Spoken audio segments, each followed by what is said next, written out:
नमस्कार, आप देख रहे हैं पूर्विया टीवी। मैं मौजूद हूं मोहन बाबा नगर में। पहले आपको कई एपिसोड दिखा चुका हूं। बदरपुर जो अंडरग्राउंड मेट्रो का अंडरपास है या रास्ता है, उस पे नशेड़ियों का अड्डा लगा रहता है। उसी क्रम में आज मैं आया हूं मोहन बाबा नगर में। जो समाज सेवी राजेश शर्मा जी है, उनसे इस पे उनका विचार लेंगे कि नशे का जो कारोबार फल फूल रहा है, इसमें किसका हाथ है। तो आइए, आपका चैनल में स्वागत है। और हम ये पूछना चाह रहे हैं कि हमने पहले भी दिखाया है कि बदरपुर में कि वहाँ पे नशेड़ियों का जो अड्डा बनते जा रहा है। गली गली में छोटे छोटे बच्चे नशे के लत में घूम रहे हैं और खूब फल फूल रहा है। यहाँ प्रशासन भी है, शासन भी है, पुलिस भी है, फिर भी फल फूल रहा है। तो इसके पीछे क्या कारण है? पहले तो मैं आपका हृदय से अभिनंदन करता हूं। आपके इस मोहन बाबा नगर के गली नंबर 2.5 बी ब्लॉक में पूर्विया टीवी समाचार का हृदय से स्वागत करता हूं। जहां तक रही नशा की बात, तो ये निश्चित रूप से मैं इस चैनल को बताना चाहूँगा कि आज के दौर में जो हमारी युवा पीढ़ी है, जिनकी उम्र 15 से लेकर 22 वर्ष तक की है, वह निश्चित रूप से कहीं न कहीं नशा के सेवन में लिप्त हो गए हैं। किसी गली चौराहे पर आप जाइए, सायं टाइम के समय लगभग हर गली, हर चौराहा पर जो भी अनाधिकृत कॉलोनियाँ हैं या मेट्रो का अंडरब्रिज सिस्टम है या कहीं पर भी कोई साइड की जगह मिल रही है, तो वहाँ पर क्षेत्र के आपको 8 से 10 नौजवान, 15-15 नौजवान लड़के जिनकी उम्र 16 साल से 20-22 साल तक है, वो दिखाई देंगे और वो नशा में मस्त रहते हैं। और नशा का सेवन करने के बाद कई बार वो उपद्रव भी कर जाते हैं, जिससे आम जनता को बड़ी परेशानी होती है।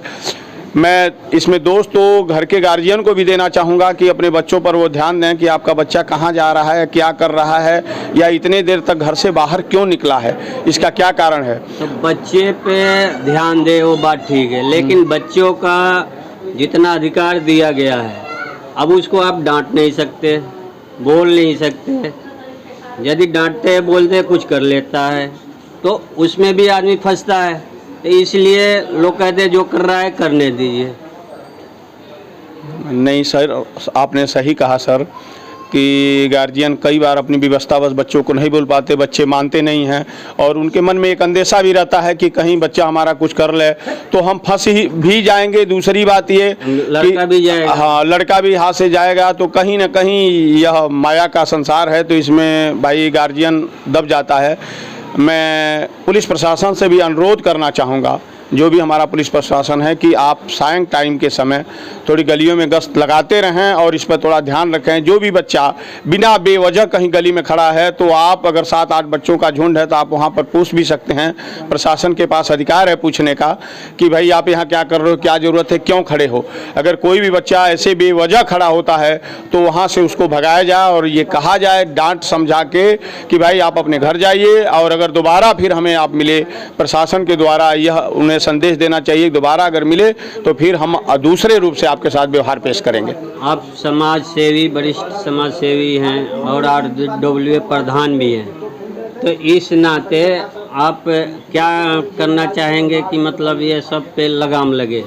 मैं समाज के सभी सम्मानित लोग जो हैं, समाज के सेवा भाव में अपना सहयोग देते हैं, उन सभी लोगों से निवेदन है कि अपनी गली मोहल्ले या चौराहे पर अगर आप बच्चों का झुंड देखते हैं तो आप थोड़ा सा बच्चों से पूछो कि बेटा क्यों यहाँ खड़े हो, आपकी क्या बात है, कौन सा काम यहाँ पर आपका रुका पड़ा है, और उन बच्चों को वहाँ से इकट्ठा न होने दें।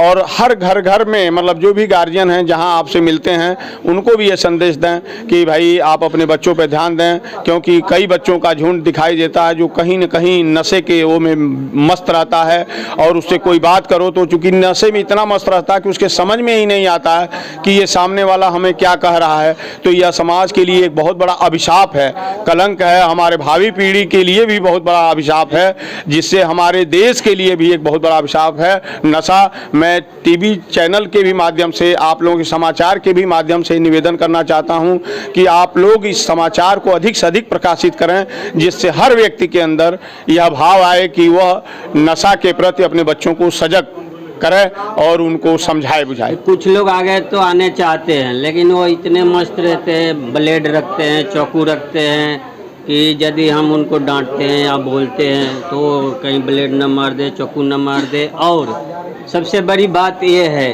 कि आप छोटा सा कोई काम करिए, कोई छोटा सा गलती से किसी से यदि ईमानदार आदमी है, सही आदमी है, तो उससे कोई गलती होती है तो उसको पुलिस ले जाकर 2 घंटे 4 घंटे बैठा देगी, केस दर्ज करके कोर्ट भी भेज देगी। लेकिन उसका क्या है कि नशेड़ियों को ले जाती है, घंटे भर भी नहीं लगता, या उससे क्या रिश्वत का बू आती है क्या? नहीं, केवल हम ऐसा ही नहीं कर सकते हैं, लेकिन ये निश्चित रूप से आपने जो कहा कि बच्चे के पास ब्लेड होता है, चाकू होता है, वो किसी तरीके का अनैतिक हमला भी कर सकते हैं किसी सामान्य व्यक्ति के ऊपर।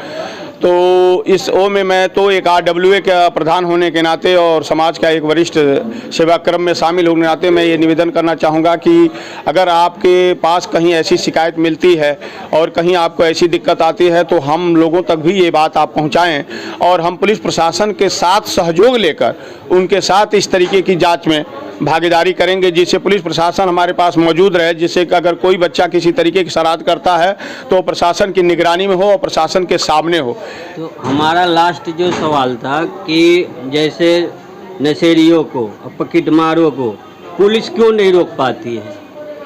नहीं, देखिए, पुलिस रोकने का प्रयास तो करती है, हम ये नहीं कह सकते हैं कि केवल पुलिस रोकने का प्रयास नहीं करती है, लेकिन रोक ले तो उसके लिए मैं चैलेंज कर मनोज भैया, मैं आपके चैनल को बताना चाहता हूं कि चूंकि पुलिस की एक निर्धारित संख्या है और इनकी संख्या बहुत है, जैसे अंतर अगर माना जाए तो 1000 और 1 लाख में जो अंतर होता है, इस तरीके का अंतर होता है। पुलिस प्रशासन के पास और भी तमाम काम होते हैं, इस पर भी वो करते हैं, कई बार हम लोगों से बातचीत होती रहती है, इस पर वो निगरानी करते हैं। लेकिन जिस तरीके की निगरानी चाहिए एक पुलिस टीम को, एक पुलिस बल को, अगर वो अपनी पूरी मुस्तैदी के साथ निगरानी करें तो मैं मानता हूं कि बहुत निश्चित रूप से बहुत तेज़ी के साथ इसमें सुधार लाया जा सकता है। इसमें पुलिस प्रशासन का कहीं न कहीं बहुत रोल रहता है। जहाँ तक रह गई कि ये पुलिस के कभी गिरफ्त में आते हैं तो इनके साथ इनके इतने साथी रहते हैं कि वो उल्टा सीधा जुगाड़ पानी लगा के पुलिस की पकड़ से इन्हें बाहर निकलवा देते हैं और फिर ये लड़के, ये शरारती लोग फिर अपने कार्यशैली में जुड़ जाते हैं, जिससे आम व्यक्ति को बहुत बड़ी दिक्कत का सामना करना पड़ता है। जी भैया, सही कह रहे हैं आप। जो नशेड़ी हैं, पॉकेटमार है, उनकी सेटिंग अच्छी है? मतलब नहीं, वो सेटिंग नहीं है, क्योंकि उनका कोई समाज के किसी भी निर्धारित व्यवस्था से कोई मतलब नहीं रहता है। उनको कोई मार दे तो भी ठीक है, नहीं मारे तो भी ठीक है, डांट दे तो भी ठीक है, नहीं डांटे तो भी कोई ठीक है। क्योंकि जब आदमी को अपने समाज में अपने सम्मान के बारे में चिंता रहती है तो वह व्यक्ति अपने हर कदम को जान समझ कर ही, मतलब समाज में हमें सम्मान के साथ आगे बढ़ना है। क्योंकि वह इस चीज़ से विलुप्त होते हैं, उनको इस तरीके का ज्ञान नहीं होता, इसलिए वो कहीं कुछ भी कह देते हैं, कहीं कुछ भी कर देते हैं। उनको इस चीज़ का पता ही नहीं है कि जो हम कर रहे हैं या कह रहे हैं इसका क्या समाज में, मानविक व्यवस्था में क्या इसका असर पड़ता है, इससे हमारा या हमारे परिवार का क्या संबंध। उनको इस चीज़ का ज्ञान का अभाव है या उनकी संगत ऐसी हो गई जहाँ से उनको ये ज्ञान नहीं मिल पाता, इसलिए ऐसी व्यवस्था पाई जाती है। धन्यवाद, आपने बेवाक इस पर अपनी बात रखी, इसके लिए बहुत बहुत धन्यवाद। बहुत बहुत धन्यवाद आप सभी लोगों आप देख रहे थे पूर्विया टीवी। ऐसे ही हम ज्वलंत मुद्दे पे आप लोगों से बात करते रहेंगे।